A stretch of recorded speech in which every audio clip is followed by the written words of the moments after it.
नमस्ते स्टूडेंट्स और दी एक्सप्लेनर में आपका बहुत बहुत स्वागत है। आज हम एक ऐसे टॉपिक पर बात करेंगे जो हर कॉमर्स, बीबीए और एमबीए स्टूडेंट के लिए आगे जाकर बहुत क्रूशियल होने वाला है। सवाल है कंपनी या पार्टनरशिप। सुनने में तो ये आसान लगता है, लेकिन बिलीव मी, ये फैसला आपके बिजनेस का पूरा फ्यूचर डिसाइड कर सकता है। अच्छा, एक बात सोचिए, जब आप एक नया बिजनेस शुरू करते हैं तो सबसे पहले आपके दिमाग में क्या आता है? एक ग्रेट आइडिया, मार्केटिंग स्ट्रैटेजी, पैसा कहां से आएगा? ये सब जरूरी है, नो डाउट। लेकिन इन सबसे भी पहले एक अहम फैसला होता है, एक फाउंडेशन स्टोन जिस पर आपकी पूरी इमारत खड़ी होगी। बिल्कुल सही। और वो फैसला है सही लीगल स्ट्रक्चर चुनना। आप कंपनी बनाएंगे या पार्टनरशिप? देखिए, ये सिर्फ एक कागजी कार्रवाई नहीं है, ये एक डिसीजन है जो सीधा इंपैक्ट करेगा कि आपका पर्सनल रिस्क कितना है, बिजनेस पर आपका कंट्रोल कितना रहेगा और फ्यूचर में आपका बिजनेस कितना बड़ा हो सकता है। इसे समझना इज एब्सोल्युटली क्रिटिकल। तो इस कॉम्प्लेक्स टॉपिक को आसान बनाने के लिए हमने इसे 5 आसान सेक्शंस में तोड़ दिया है। हम शुरुआत करेंगे इनकी लीगल आइडेंटिटी से, यानी इनकी नींव से। फिर हम बात करेंगे ओनरशिप और सबसे इंपॉर्टेंट रिस्क की। उसके बाद हम देखेंगे कि इनको चलाता कौन है और इन पर क्या क्या रूल्स लागू होते हैं। और अंत में हम इनके डिसोल्यूशन यानी इनके अंत की प्रक्रिया को समझेंगे। और हाँ, एंड में एक फाइनल स्कोर कार्ड है आपके एग्जाम रिवीजन के लिए परफेक्ट। तो चलिए शुरू करते हैं सेक्शन 1 के साथ, फाउंडेशन एंड लीगल आइडेंटिटी। इसको आप बिजनेस का डीएनए समझ सकते हैं। ये चीज बनती कैसे है और कानून की नजरों में इसकी पहचान, इसका वजूद क्या है? देखिए, हर बिजनेस स्ट्रक्चर एक रूल बुक से चलता है। एक कंपनी को गवर्न करता है द कंपनीज एक्ट ऑफ 2013। ये एक बहुत ही डिटेल्ड, मॉडर्न और कॉम्प्रिहेंसिव कानून है जो हर छोटी बड़ी चीज को कवर करता है। वहीं दूसरी तरफ एक पार्टनरशिप चलती है द इंडियन पार्टनरशिप एक्ट 1932 से। जैसा कि आप साल से देख सकते हैं, ये एक पुराना एक्ट है। ये बहुत सिंपलर है और पार्टनर्स को आपस में चीजें डिसाइड करने की ज्यादा आजादी देता है। तो ये बनते कैसे हैं, एग्जिस्टेंस में कैसे आते हैं? एक कंपनी के लिए रजिस्ट्रेशन कंपलसरी है, इसमें कोई ऑप्शन नहीं है। एक कंपनी का जन्म तभी माना जाता है जब उसे रजिस्ट्रार ऑफ कंपनीज से सर्टिफिकेट ऑफ इनकॉर्पोरेशन मिल जाता है। सोच लीजिए, ये कंपनी का बर्थ सर्टिफिकेट है। लेकिन पार्टनरशिप के केस में रजिस्ट्रेशन ऑप्शनल है। आप और आपके दोस्त सिर्फ एक अग्रीमेंट करके पार्टनरशिप शुरू कर सकते हैं। हाँ, इसके बहुत बड़े लीगल डिसएडवांटेजेस होते हैं, जैसे आप किसी पर केस फाइल नहीं कर सकते अगर फर्म रजिस्टर्ड नहीं है, पर शुरू करना बहुत आसान है। और यहीं पर आता है सबसे बड़ा, सबसे फंडामेंटल डिफरेंस इन दोनों के बीच।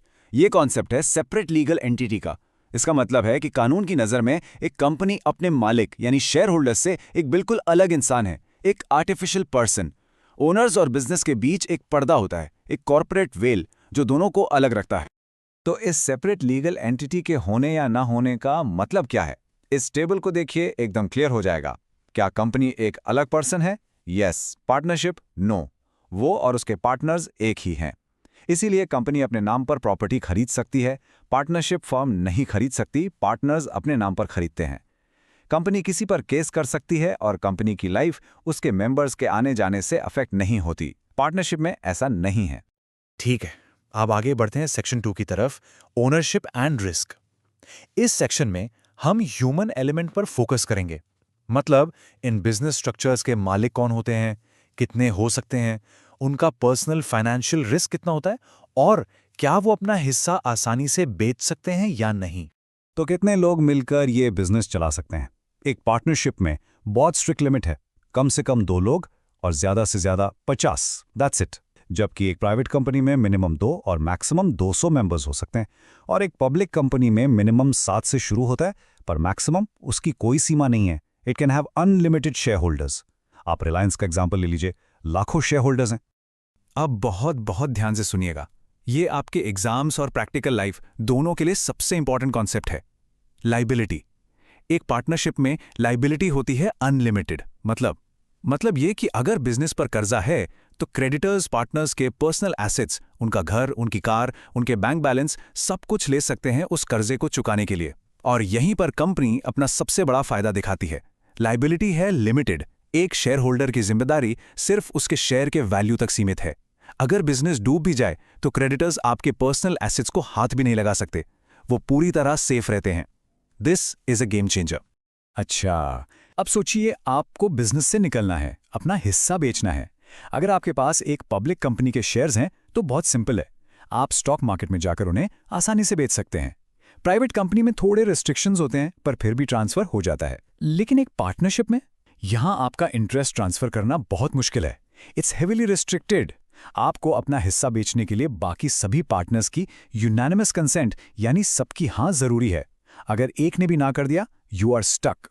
राइट, आगे बढ़ते हैं सेक्शन 3 पर, कंट्रोल एंड कंप्लायंस, यानी इस बिजनेस को रोजमर्रा की जिंदगी में चलाता कौन है और इस पर कानूनी निगरानी, फाइनेंशियल चेक्स कितने जरूरी हैं। Who runs the show? Partnership में चीजें सिंपल हैं। पार्टनर्स ही मालिक हैं और पार्टनर्स ही बिजनेस को मैनेज करते हैं। हर पार्टनर को मैनेजमेंट में हिस्सा लेने का पूरा अधिकार है। यहाँ ओनरशिप और कंट्रोल दोनों एक ही लोगों के हाथ में होता है। जबकि एक कंपनी में एक बहुत ही इंपॉर्टेंट प्रिंसिपल फॉलो होता है, separation of ownership and control. मालिक होते हैं शेयर होल्डर्स, लेकिन वो डे टू डे बिजनेस नहीं चलाते, क्योंकि हजारों लाखों मालिक रोज रोज के फैसले नहीं ले सकते। इसलिए वो अपने बिहाफ पर कंपनी चलाने के लिए एक बोर्ड ऑफ डायरेक्टर्स चुनते हैं। ये प्रोफेशनल मैनेजमेंट को अलाउ करता है। फाइनेंशियल अकाउंटेबिलिटी यानी हिसाब किताब की जांच। एक कंपनी के लिए हर साल अपने अकाउंट्स को ऑडिट करवाना मैंडेटरी है, जरूरी है, कोई ऑप्शन नहीं है। एक चार्टर्ड अकाउंटेंट कंपनी के सारे फाइनेंशियल रिकॉर्ड्स को चेक करता है, चाहे कंपनी छोटी हो या बड़ी। पार्टनरशिप एक्ट के अंदर ऑडिट मैंडेटरी नहीं है। ये पार्टनर्स की मर्जी है कि वो करवाएं या ना करवाएं। हाँ, ये जरूर है कि अगर आपका टर्नओवर एक सर्टेन लिमिट क्रॉस कर जाता है इनकम टैक्स एक्ट के अनुसार, तब ऑडिट जरूरी हो जाता है, लेकिन वो एक अलग कानून है। पार्टनरशिप एक्ट इसको कंपलसरी नहीं करता। चलिए, अब हम अपने 4th सेक्शन पर आते हैं, डिसोल्यूशन। इसका सिंपल मतलब है जब बिजनेस को बंद करना हो। तो ये सब खत्म कैसे होता है? What is the legal process to end it? एक कंपनी परपेचुअल सक्सेशन के कॉन्सेप्ट पर चलती है। इसका एक फेमस सेइंग है, मेंबर्स में come and go but the company goes on forever. इसे बंद करना कोई बच्चों का खेल नहीं। इसका एक लंबा फॉर्मल लीगल प्रोसेस होता है जिसे वाइंडिंग अप कहते हैं, और ये सिर्फ कंपनीज एक्ट या इंसॉल्वेंसी एंड बैंक्रप्सी कोड के जरिए ही हो सकता है। इसके ठीक उल्टा एक पार्टनरशिप को डिसॉल्व करना यानी बंद करना बहुत आसान है। ये पार्टनर्स के आपसी समझौते से, किसी एक पार्टनर की डेथ या इंसॉल्वेंसी से, या सिंपल एक पार्टनर के नोटिस देने से भी बंद हो सकती है। इसीलिए कहते हैं a partnership can be quite fragile. और अब हम आ गए हैं अपने फाइनल और शायद सबसे इंपॉर्टेंट सेक्शन पर, the final score card. Students, इस स्लाइड पर पूरा ध्यान दीजिएगा। अगर आपको एग्जाम से एक दिन पहले क्विक रिवीजन करना है तो this is the slide for you. तो चलिए एक रैपिड फायर रिवीजन करते हैं। रेडी? पहला पॉइंट, लीगल स्टेटस। कंपनी एक सेपरेट लीगल एंटिटी है, पार्टनरशिप नो सेपरेट एंटिटी।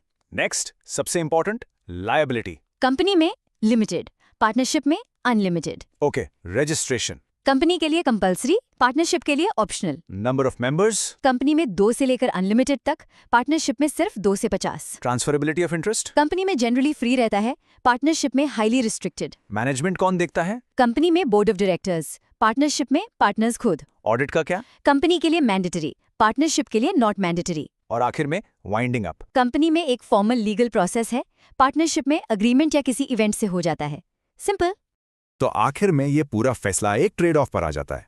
एक तरफ कंपनी है जो आपको ग्रोथ, स्केल और लिमिटेड लायबिलिटी की सुरक्षा देती है, लेकिन उसकी कीमत है ज्यादा रूल्स एंड रेगुलेशंस। और दूसरी तरफ पार्टनरशिप है जो आपको सिंप्लिसिटी, फ्लेक्सिबिलिटी और डायरेक्ट कंट्रोल देती है, लेकिन उसके साथ आता है बहुत बड़ा पर्सनल रिस्क। तो हम आपको इसी सवाल के साथ छोड़ जाते हैं, अगर आप अपना बिजनेस शुरू कर रहे होते तो आप कौन सा रास्ता चुनते, ग्रोथ और स्केल का या सिंप्लिसिटी और कंट्रोल का? सोचिए। अगले एक्सप्लेनर तक कीप लर्निंग।